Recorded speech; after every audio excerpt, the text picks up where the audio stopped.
Trong những năm qua, một câu hỏi mình nhận được có lẽ nhiều nhất từ tất cả mọi người sống xung quanh mình, bạn bè, thầy cô, gia đình và tất cả các bạn khán giả trên The Passion Writer khắp mọi nền tảng. Đấy là làm sao mình có thể làm việc được hiệu quả, làm được nhiều việc như vậy. Vì mình có công việc chính là giảng dạy và nghiên cứu ở trường đại học. Mình có gia đình và con nhỏ và mình có làm nội dung trên blog, YouTube và podcast cũng như rất nhiều dự án khác nữa. Làm sao mình có thể làm được nhiều việc như vậy và trong cái thời gian ngắn như vậy, trong cái quỹ thời gian hạn hẹp trong ngày. Thực ra mình đã có hẳn một chuỗi videos về học tập và làm việc hiệu quả. Có rất nhiều cái cách mà mình đã ứng dụng hàng ngày để mình có thể quản lý thời gian và làm việc hiệu quả hơn. Tuy nhiên, nếu mà nói có một cái gì đấy bao trùm lên tất cả những cái cách đó, một cái gọi là siêu tips, một cái bí mật, vũ khí bí mật của mình, thì đó là chủ nghĩa tối giản, cái phong cách sống tối giản và việc mình ứng dụng tư duy tối giản vào cuộc sống hàng ngày ở mọi mặt trong cuộc sống của mình. Mình rất thích phong cách tối giản và thích đến mức độ mà mình đã viết hẳn một cuốn sách có tên là Một cuốn sách về chủ nghĩa tối giản. Thì cuốn sách của mình đã ra mắt với phiên bản 2022 và mình là người Việt đầu tiên viết về chủ nghĩa tối giản và đây là cuốn sách bestseller của mình. Mình sẽ để đường link ở phần miêu tả dưới video cho các bạn tham khảo nếu các bạn quan tâm đến chủ nghĩa tối giản và quan tâm đến cuốn sách của mình. Tuy nhiên ở trong video này thì mình muốn nói kỹ hơn tại sao cái tư duy tối giản nó giúp cho cái cuộc sống của mình hiệu năng hơn, mình có thể làm việc nhiều hơn những người khác, nhưng mà không chỉ làm nhiều về số lượng mà mình còn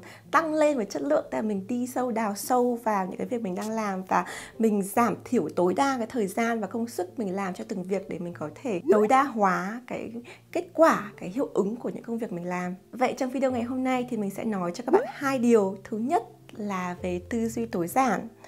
Thứ hai là cách mà mình ứng dụng cái tư duy tối giản này vào mọi mặt trong cuộc sống với ví dụ cụ thể dựa vào những cái videos và những cái tips mà mình đã từng chia sẻ với các bạn ở trên chính cái kênh YouTube này.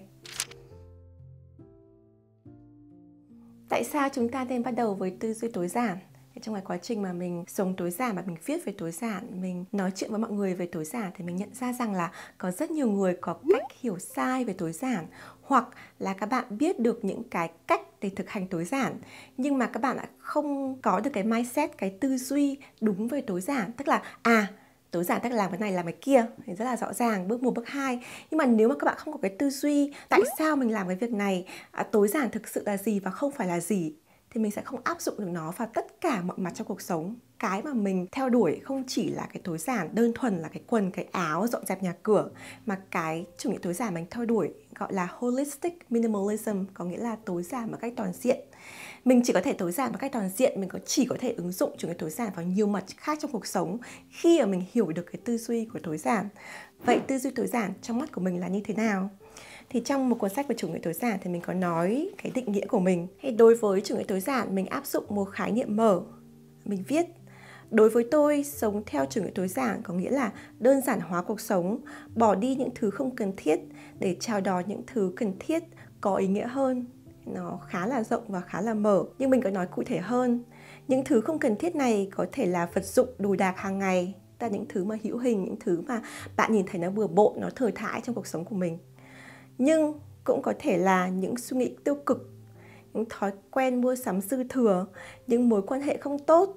hay nói một cách dễ hiểu là tất cả những thứ không còn mang lại cho ta niềm vui và ý nghĩa trong cuộc sống. Tại sao mình có một khái niệm mở như thế này? Bởi vì mình nghĩ rằng là có rất nhiều người ấy, một trong những cái hiểu lầm lớn nhất ấy, là họ nghĩ rằng là tối giản như mình nói là có thể chỉ là bỏ đi cái quần cái áo và dọn dẹp nhà cửa sạch sẽ này, rồi là mình sống với ít đồ đạc, tức là chỉ tập trung vào những thứ hữu hình. Tất nhiên nếu mà bạn tối giản hóa những cái thứ hữu hình như thế thì nó cũng tốt, và mình dành hẳn một chương trong cuốn sách nói về việc là làm sao để tối giản hóa đồ đạc. Nhưng để có thể thực hành được tối giản vào rất nhiều mặt khác trong cuộc sống, để cuộc sống của mình hiệu năng hơn, giàu ý nghĩa hơn, thì mình cần phải áp dụng cái tư duy tối giản nó rộng hơn và nó có thể ứng dụng được tốt hơn vào mọi mặt trong cuộc sống. Tức là khi bạn gặp phải vấn đề gì, bạn nghĩ rằng nếu mình nghĩ với tư duy tối giản thì nó sẽ như thế này, cái chỗ này trong cái mối quan hệ hay là trong cái tư duy của mình hay là cái nhìn của mình vào cuộc sống nó vẫn còn chưa được tối giản, thì mình sẽ làm sao để mình tập trung vào cái giá trị cốt lõi nhất. Thì đó là cái lý do tại sao nó có cái khái niệm mở như vậy. Cùng trong cái đề tài nói về những cái hiểu lầm thường gặp về chủ nghĩa tối giản ấy, thì mình thấy rằng là có rất nhiều bạn, đặc biệt là những bạn ở Việt Nam ấy, khi mà mình nghe tối giản là không được, không đúng, ở cái này cái kia. Và có rất nhiều bạn đã từng comment ở trên cái YouTube video mình nói về chủ nghĩa tối giản, những cái tư duy mà mình nghĩ rằng là nó không thực sự đúng, và mình có chia sẻ trong cuốn sách này. Vậy những cái tư duy mà không đúng về tối giản là gì? Cái hiểu lầm đầu tiên mình thấy rất nhiều người gặp phải, đấy là các bạn nghĩ rằng là chủ nghĩa tối giản chỉ dành cho người giàu. Như có một số bạn đã từng comment trong bài blog hay là trong video của mình nói rằng là chị giàu thì chị mới sống tối giản, nghèo thì không bao giờ người ta nghĩ đến tối giản. Hay là một cái mặt khác, các bạn nói rằng là tối giản chỉ có dành cho người nghèo thôi. Nghèo thì mình mới phải đơn giản hóa cuộc sống, nghèo thì mình mới phải sống với ít thứ, với ít lựa chọn. Như giàu thì người ta không cần sống như thế. Các bạn gán cho cái việc là giàu nghèo hay là giai tầng xã hội với việc tối giản. Thì cái này theo mình là hoàn toàn không đúng. Cái thứ nhất ấy, là khi bản thân mình sống tối giản ấy, khi đấy mình còn là sinh viên, mình cực kỳ nghèo ấy, chứ không phải là nghèo không ấy. Mình còn nợ tiền là mình làm 2-3 job một lúc. Thì tư duy tối giản ấy, nó giúp cho mình sống thịnh vượng hơn rất là nhiều. Một trong cái ví dụ đấy là mình ưu tiên hóa cuộc sống tốt hơn. Vậy mình có thể làm nhiều việc hơn, mình kiếm được nhiều tiền hơn, mình trả nợ. Mình vẫn đi học trong thời kỳ đấy mà mình vẫn được 4.0 trên 4.0. Sau khi trả nợ được thì mình bắt đầu tiếp tục tư duy tối giản trong việc tiết kiệm và đầu tư. Và nó giúp cho mình tạo ra cái nền tảng tài chính vững mạnh. Mình nghĩ rằng là tối giản nó chắc chắn là không phải chỉ dành cho những người giàu, nhưng mà nó cũng chỉ dành cho những người nghèo. Bởi vì là thực tế cho thấy rằng là nếu bạn biết là có những người mà trong cuộc sống của bạn mà họ trải qua cái thời kỳ tem phiếu khó khăn, hay là khi mà cái cuộc sống nó không được đủ đầy ấy, thì mình sẽ rất là dễ để mình có cảm giác là mình muốn vơ vét mọi thứ. Ví dụ như là những cái thứ mà mọi người bỏ đi chẳng hạn, thì mình lấy về và mình rất là khó để bỏ nó đi, chẳng hạn như thế. Hay là mình lúc nào cũng nghĩ rằng là cái này sau này mình cần dùng đến thì sao, tức là mình không dám bỏ đi những cái thứ dư thừa. Có rất nhiều gia đình mà mình thấy rằng là họ giàu có và họ có điều kiện họ mua rất nhiều thứ. Thế nhưng mà khi mà họ tối giản, họ có cái tư duy tối giản thì họ sẽ dễ để bỏ đi cái thứ thừa thãi trong gia đình mình hơn. Còn những cái người mà người ta có điều kiện vật chất chưa được tốt ấy, thì kể cả những thứ mà chổi cùn giấy rách, những cái thứ mà có thể là nó chỉ làm rác nhà thôi, họ không dám, họ bỏ đi. Bởi vì là họ có cái tư duy là mình chưa có đủ thì mình sẽ phải vơ vét, mình phải gom góp, mình phải thu thập. Thì mình nghĩ rằng là đấy là cái hiểu lầm mà rất là đáng tiếc. Bạn không nên nghĩ rằng là cái lối sống này nó chỉ dành cho người này, chỉ dành cho người kia và nó không áp dụng được cho bạn. Tất nhiên là có người hợp, có người không, nhưng mà mình nghĩ rằng là mình không nên gán cái tư duy giàu nghèo vào tối giản. Ai cũng có thể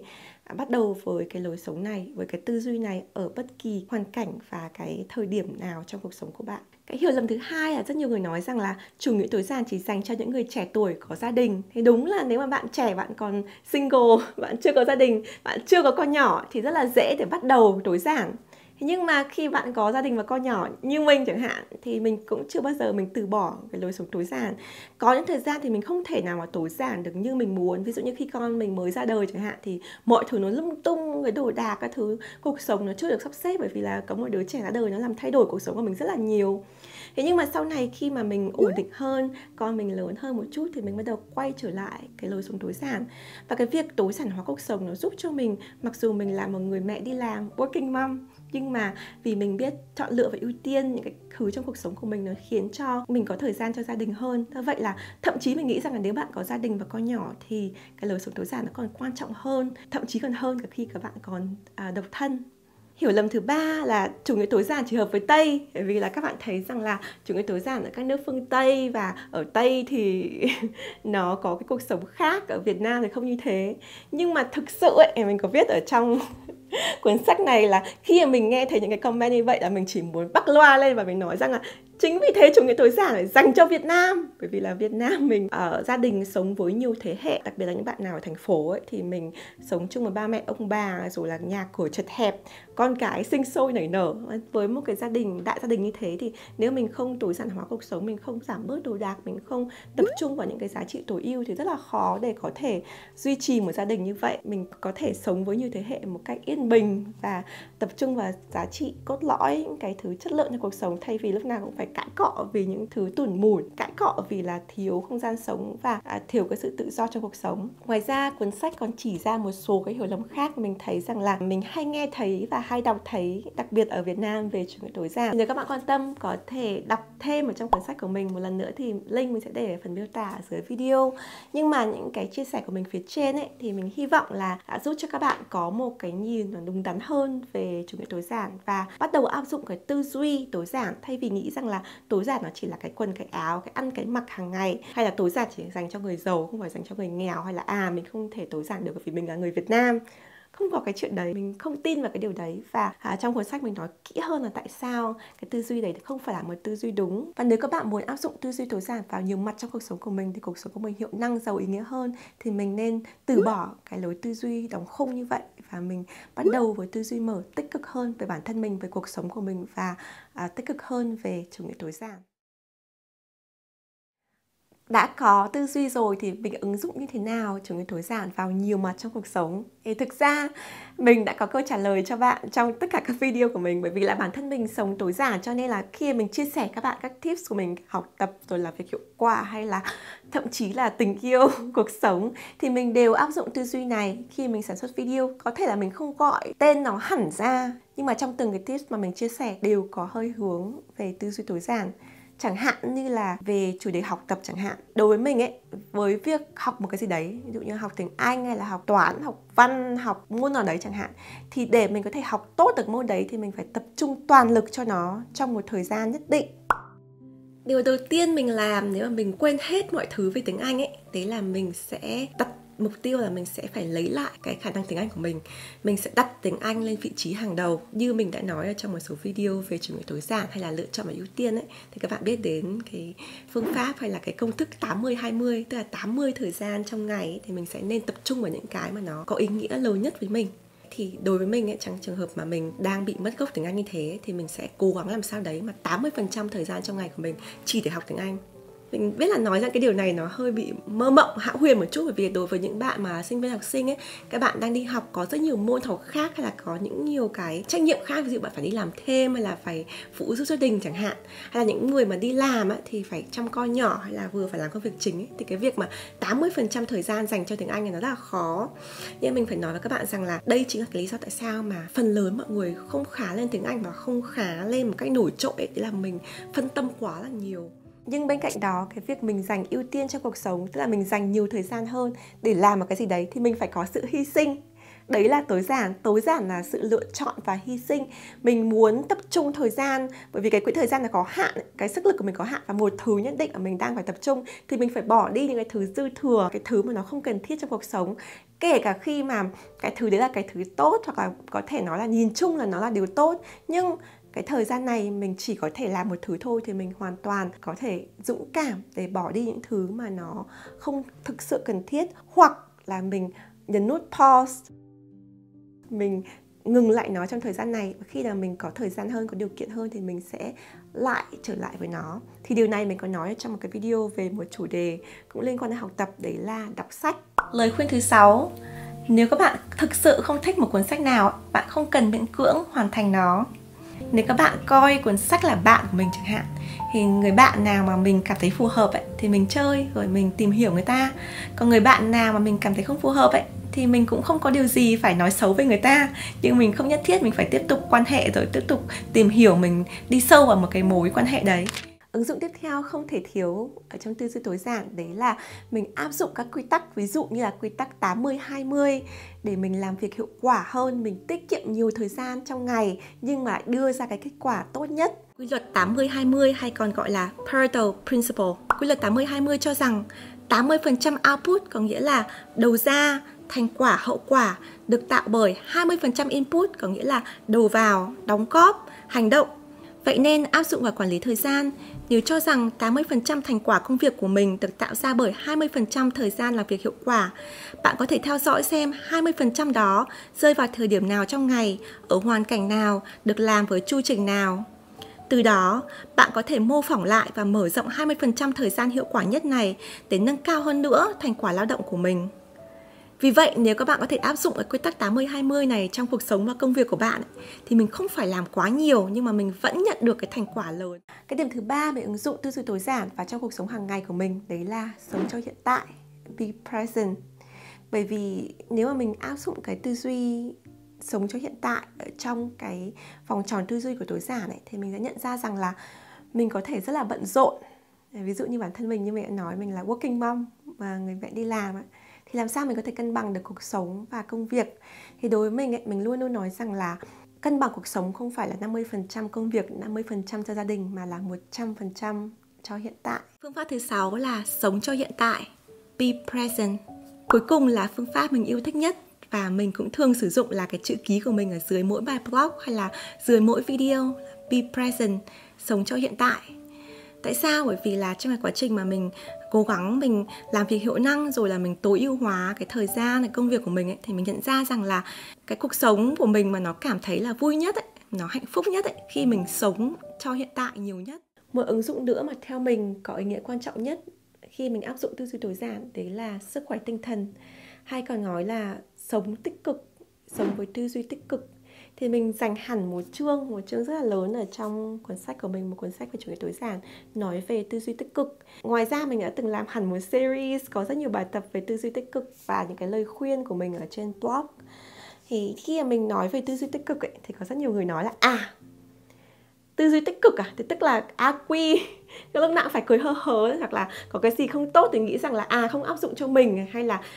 có rất nhiều bạn nói rằng là tích cực, cái nào tích cực thì không thể như thế được. Cái tích cực đấy là toxic positivity chẳng hạn, tức là các bạn nói rằng là tích cực một cách độc hại. Thì cái điều mình nghĩ rằng ấy, cái tư duy tối giản ấy, nó giúp cho bạn đấy là bạn sẽ ở thế cân bằng hơn. Khi mà mình nói về tư duy tích cực, mình không nói rằng là bạn phải loại bỏ tất cả những cái tiêu cực khỏi cuộc sống của mình, bởi vì cái đấy nó không đúng. Và cuộc sống thì luôn luôn có cái tích cực và tiêu cực. Bản thân mình sống tối giản đến nay 7-8 năm rồi, nhưng mà không có nghĩa rằng là mình không có những thời khắc mình stress, mình không có những thời khắc mình buồn, mình không có những cái chuyện trong cuộc sống mà nó khiến cho mình lo nghĩ. Nhưng cái mà tối giản mang lại cho bạn ấy là bạn ở và thấy cân bằng. Ví dụ bạn chọn lựa và ưu tiên hơn những cái tích cực trong cuộc sống của mình. Chẳng hạn trong cuộc sống của mình hiện nay thì ở trong cái hoàn cảnh khó khăn chẳng hạn bạn có người thân qua đời chẳng hạn, hay là bạn gặp phải điểm kém này, hay là bạn bị lạm dụng này, hay là cái cuộc sống của bạn có cái gì đó rất là kinh khủng, nó khiến cho bạn cảm thấy như là xung quanh mình nó cực kỳ tiêu cực ấy. Thì cái tư duy tối giản nó giúp cho mình nhận ra rằng là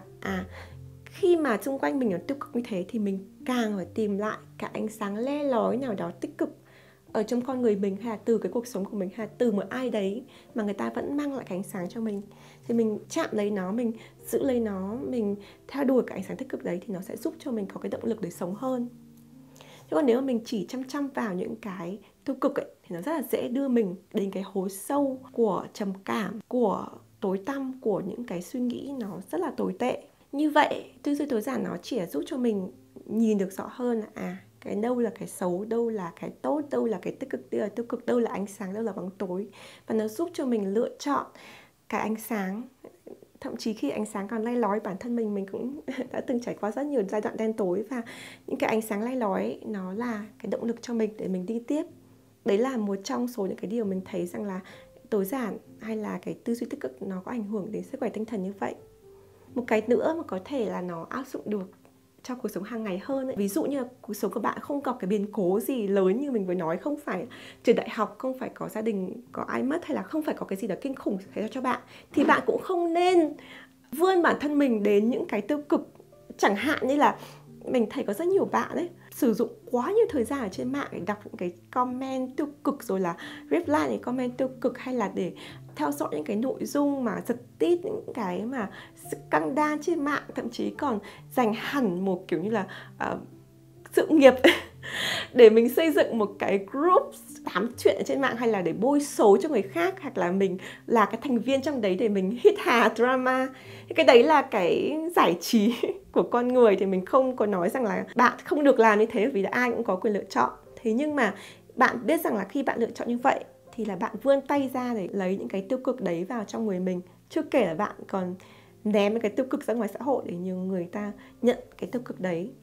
Thì khi mà bạn giang tay ra, bạn nắm lấy cái tiêu cực như thế,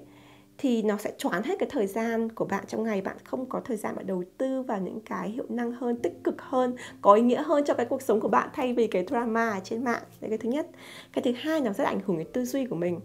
Tư duy nó rất là quan trọng. Chẳng hạn như là bạn tiên vào đầu mình hàng ngày là cuộc sống xấu xa, con người xấu xa, ai cũng drama, ai cũng sân si, thì bản thân mình, cái mắt nhìn của mình vào cuộc sống nó sẽ tối tăm, nó sẽ nghi hoặc, mình sẽ không mở lòng đến được những cái cơ hội tích cực hơn. Đấy là thực tế. Và ở trong cuốn sách của mình ấy, thì mình có nói đến cái tư duy gọi là lan tỏa dòng nước trong hay là dòng nước đục. Và nước trong là gì? Là những cái thông tin, những cái năng lượng tích cực. Nước đục là những cái thông tin hoặc là năng lượng tiêu cực. Và mình có nói là tại sao cái ý nghĩa là lan tỏa nước trong nước đục này có ý nghĩa như thế nào cho từng cá nhân con người và từng cộng đồng ở xung quanh họ. Đối với mình ấy, thì đó là tư duy tích cực, chứ nó không phải là AQ, nó không phải là tích cực một cách toxic, mà nó là một cái sự tích cực, một cái cân bằng. Mình không cần phải lúc nào cũng ha ha hi hi, mình không cần lúc nào tích cực, nhưng mình cũng không cần lúc nào cũng phải tiêu cực, lúc nào cũng cảm thấy mình là nạn nhân. Đối với tư duy tối giản, mình lựa chọn cái gì tốt nhất cho mình ở cái thời điểm hiện tại, mình luôn luôn sẽ ở được thế cân bằng. Và đây cũng là cái điều mà mình nghĩ rằng là nó vượt ngoài cái khuôn khổ của cái việc tối giản hóa cuộc sống bình thường mà người vẫn hay nói đến, tức là chỉ tối giản cái quần, cái áo, cái ăn, cái mặc, hay là mình làm việc hiệu quả. Nhưng mà mình nghĩ rằng là cái điều mà quan trọng hơn cả của tư duy tối giản là giúp cho mình sống được bình tâm hơn, an nhiên hơn và tích cực hơn. Đó mới là cái ý nghĩa thực tế và ý nghĩa quan trọng nhất của chủ nghĩa tối giản. Nếu các bạn đã từng theo dõi hành trình của mình với lối sống tối giản và từng đọc những bài blog và cũng như là đọc phiên bản đầu tiên của một cuốn sách về chủ nghĩa tối giản, thì các bạn cũng biết rằng là ở phiên bản thứ hai mình đã có khá nhiều cái thay đổi và sự trưởng thành, không chỉ trong cách viết, cách suy nghĩ mà trong cuộc sống riêng của mình nữa. Thực sự ấy thì tối giản không phải là bạn chỉ cần tối giản một lần là mãi mãi như vậy, hay thậm chí là một người viết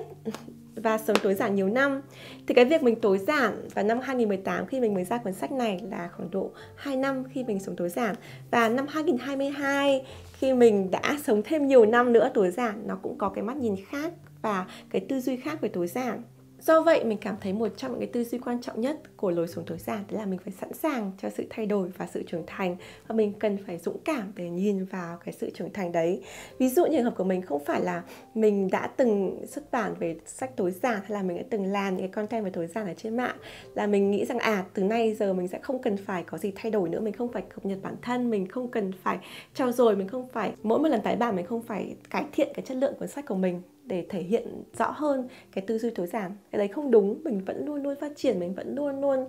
cố gắng để hoàn thiện bản thân hơn hàng ngày.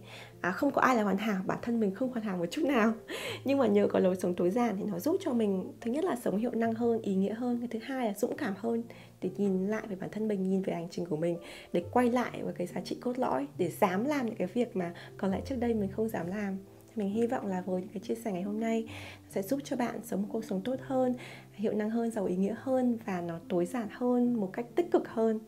Xin chào tất cả mọi người và hẹn gặp lại các bạn trong video tiếp theo. Bye!